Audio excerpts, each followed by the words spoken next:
Hello बच्चों, let's read this question. If the line y is equal to mx bisects the area enclosed by the lines x is equal to 0, y is equal to 0, x is equal to 3 upon 2 and the curve y is equal to 1 plus 4x minus x square, then 12m is equal to. तो यहां से हमें 12m का value बताना है. क्या होगा, start कर लेते हैं हम की कॉन्सेप्ट से. की कॉन्सेप्ट देखो क्या हो जाएगा. हम जानते हैं कि area enclosed by y is equal to fx, x is equal to a, x is equal to b and x axis ये जो एरिया है इसको अगर a बोल रहे हैं तो ये होता है इंटीग्रेशन a to b और fx dx. ये होता है इस एरिया का फॉर्मूला या एरिया अंडर द कर्व. इस तरीके से लिख सकते हैं. तो अब सबसे पहले देखो जो हमारे पास में कर्व दिया हुआ है वो लिख लेते हैं y is equal to 1 plus 4x minus का x स्क्वायर. ठीक है. तो फर्दर देखो अब हम क्या कर रहे हैं, यहां से माइनस को बाहर निकाला तो x स्क्वायर माइनस का 4x और माइनस का बच जाएगा 1. ठीक है, ये बच रहा है. तो अब हम देखो क्या करते हैं, y इज इक्वल टू यहाँ पे minus x square minus 4x और ऑलरेडी यहाँ पे क्या है -1 है ना. तो -1 में हम क्या ऐड कर देते हैं, 5 ऐड कर देते हैं. तो -1 प्लस 5 कर दिया. अब अगर 5 ऐड किया तो 5 को सब्ट्रैक्ट भी तो करना पड़ेगा. तो ऐसा क्यों कर रहे हैं देखो हम अभी पता चलेगा. y is equal to minus, अब यहां तक के जो टर्म है ना -1 प्लस 5 तो 4 हो जाएगा. तो 4 तक के टर्म को हम ब्रैकेट में ही रखते हैं. तो एक्स स्क्वायर माइनस का 4x प्लस का 4 और जो माइनस का 5 है उसको बाहर निकाल दिया तो प्लस का 5 होगा ना, क्योंकि माइनस ऑफ -5 बाहर निकलेगा. तो अभी इस 5 को इस तरफ लेके आए तो y minus 5 is equal to minus of ये क्या बन जाएगा हमारा x माइनस 2 का होल स्क्वायर. ठीक बात है. अब एक बार ये बन रहा है तो यहां से वर्टेक्स निकाल लेते हैं, क्योंकि हम जानते हैं parabola y square is equal to 4x का वर्टेक्स 0,0 होता है. तो यहाँ पे अब अगर वर्टेक्स निकाला तो x माइनस 2 को 0 रखेंगे, वहां से x कोऑर्डिनेट मिलेगा 2 और y माइनस 5 को 0 के इक्वल रखेंगे तो y कोऑर्डिनेट मिलेगा 5. तो 2,5 इसका वर्टेक्स हो गया. अब ये जो है पैराबोला बनेगा. तो पैराबोला x एक्सिस को कहाँ पे इंटरसेक्ट कर रहा है वो निकालने के लिए पुट कर देंगे y इज इक्वल टू 0. तो जैसे ही y इज इक्वल टू 0 यहाँ पे पुट करते हैं हम तो हमें क्या मिल जाएगा, 0 is equal to 1 plus 4x minus x square. सभी टर्म्स को लेफ्ट हैंड साइड में लेके आए. X square minus 4x minus 1 is equal to 0.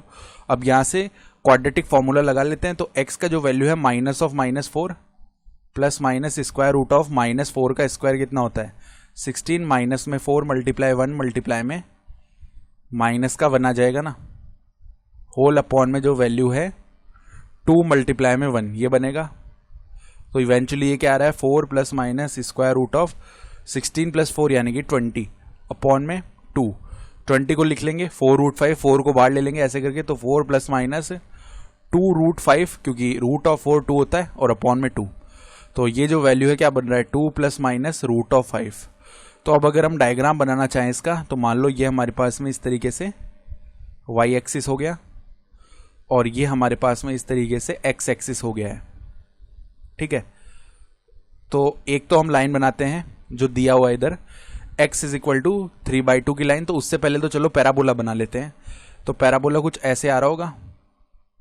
ठीक है, ऐसे आएगा पैराबोला. ठीक है, ये इसका मान लो यहाँ पे वर्टेक्स है जो कि हमें पता है कितना है वर्टेक्स. तो चलो थोड़ा इस तरफ बना लेते हैं ऐसे करके, ऐसे शेप में. ठीक है, तो ये मान लो इसका यहाँ पे वर्टेक्स आ रहा है 2,5. ठीक बात है. और x इज इक्वल टू 3/2 एक लाइन. तो हम क्या करते हैं यहाँ पे x इज इक्वल टू 3/2 वाली लाइन बना लेते हैं. लेकिन उससे पहले ये जो इंटरसेक्शन पॉइंट है ये मार्क कर लेते हैं. ये तो हो गया 2 माइनस रूट 5 0. तो इस पॉइंट को हम क्या बोलते हैं, a बोल देते हैं. 2 माइनस रूट 5 0. इस पॉइंट को हम b बोल देते हैं. ये 2 प्लस रूट 5 0 ये आ रहा है. ठीक है. फिर एक तो लाइन हमारे पास में y is equal to 0, x is equal to 0, then x is equal to 3 upon में 2 ये लाइन आएगी. तो ये जो लाइन है हमारी कैसी जा रही होगी, x इज इक्वल टू 3/2, क्योंकि 2 तो यहाँ पे मिल रहा है ना हमें. तो x इज इक्वल टू 3/2 इससे पहले आएगी 2 से. लगभग इधर आ रही होगी, ठीक है। ये हमारी लाइन है x इज इक्वल टू 3/2। फिर जो y is equal to mx है वो ओरिजिन से पास करती हुई जाएगी, तो y is equal to mx मान लेते हैं। ये कुछ ऐसे जा रही होगी, ऐसे निकलेगी ये लाइन, ठीक बात है। ये ओरिजिन है हमारा 0,0 और ये जो लाइन है y is equal to mx वाली लाइन है। अब हमें कौन सा एरिया बताना है, हमें क्या बताना है, area enclosed by lines x is equal to 0, y is equal to 0, x is equal to 3/2 और ये कर्व जो है, ठीक है। तो इनसे जो इनक्लोज्ड एरिया आ रहा होगा ना वो कौन सा आएगा, हम देख सकते हैं x इज इक्वल टू 3/2 इस कर्व से, तो ये जो है ना कंप्लीट एरिया ये इनक्लोज्ड आएगा हमारा, ठीक बात है। तो अगर देखो यहाँ पे ये भी एरिया आएगा, ये पूरा एरिया इनक्लोज्ड आ रहा होगा। हमें क्या बताया हुआ है कि mx जो है ना वो बाइसेक्ट कर रहा है, इसको बाइसेक्ट कर रहा है, इसका मतलब दो इक्वल पार्ट्स में डिवाइड कर रहा है, ठीक है। तो हम क्या बोल सकते हैं, यहाँ पे हमें पता है ये जो पॉइंट है ना इसको अगर हम b बोलें तो इसके कोऑर्डिनेट्स 3/2,0 होंगे, ठीक है। इस पॉइंट को हम c बोल लेते हैं यहाँ पे।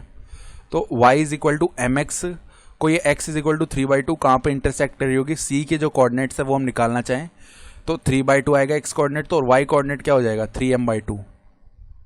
तो हम क्या बोल सकते हैं कि अगर ये लाइन इसको इक्वल पार्ट्स में बाइसेक्ट कर रही है तो ये जो ट्राइंगल का एरिया है ये क्या हो जाएगा, हाफ हो जाएगा इस कंप्लीट एरिया के, ठीक बात है। या क्या बोल सकते हैं कि बोल सकते हैं कि 2 टाइम्स ऑफ ट्राइंगल का area, 2 times of area of triangle, area of triangle कौन सा है, ABC, सॉरी ABC नहीं है, इसको O बोल लेते पॉइंट को, OBC, area of triangle OBC is equal to area of shaded part, area of shaded part, ये बोल सकते हैं। तो अगर एरिया ऑफ शेडेड पार्ट को हम A बोल रहे हैं, A देखो किसके इक्वल आएगा, इंटीग्रेशन कहाँ से कहाँ तक जा रहे हैं, x कोऑर्डिनेट में 0 से 3/2 तक जा रहे हैं, और y dx के फॉर्म में आएगा जहाँ पे y का वैल्यू पैराबोला से लिया जाएगा। पैराबोला में y का वैल्यू है 1 + 4x minus x square, 1 + 4x minus का x स्क्वायर dx। इसको इंटीग्रेट कर लेते हैं, यहाँ पे देखो इंटीग्रेशन ऑफ 1 हो जाए, सॉरी यहाँ पे इंटीग्रेशन x हो जाएगा, देन प्लस में x पे लिमिट लगा लेते हैं पहले, x लिमिट आ गई 0 से 3/2, देन प्लस में 4 बार निकाल लिया, एक्स स्क्वायर और अपॉन में 2 आएगा, इस पे लिमिट लगा ली 0 से 3/2, देन माइनस में एक्स क्यूब अपॉन में 3, इस पे लिमिट लगा ली 0 से 3/2। सॉल्व कर लेते हैं, यहाँ पे बनेगा 3/2, प्लस में 2 को बाहर निकाल लिया तो 4/2 2 हो गया, और 3/2 का स्क्वायर कितना होता है 9/4, माइनस में 0, माइनस में यहाँ भी 1/3 बाहर निकाल लिया, ये हो जाएगा 27/8 माइनस में 0, ठीक बात है। तो ये हो गया 3/2 प्लस में 9/2 माइनस में 9/8, ये बन गया, यहाँ से एलसीएम 8 आ जाएगा, यहाँ पे 12 आ गया, प्लस में 36 आ गया, माइनस में 9 आ गया, ठीक है। तो इवेंचुअली ये वैल्यू है 39/8। अब 2 टाइम्स ऑफ ट्राइंगल का एरिया कैसे निकालेंगे, 2 टाइम्स ऑफ ट्राइंगल का जो एरिया है वो हाफ मल्टीप्लाई में बेस कितना है, यहाँ पे बेस है हमारा OB की लेंथ है 3/2, मल्टीप्लाई में हाइट जो है, हाइट कितनी आएगी, जो C का y कोऑर्डिनेट आ रहा है यानी 3m/2, ये किसके इक्वल आएगा 39/8। 2 से 2 डिवाइड हो गया, ठीक है, 2 × 2 4, इसको डिवाइड कर देगा 8 को 2 टाइम्स, ठीक बात है। यानी 9m का जो वैल्यू है वो किसके इक्वल आएगा 39/2 के, मतलब m का जो वैल्यू है 39/18 के इक्वल आ रहा है। हमें किसका वैल्यू चाहिए, 12m का वैल्यू चाहिए ना, तो 39/18 मल्टीप्लाई में 12, ठीक है।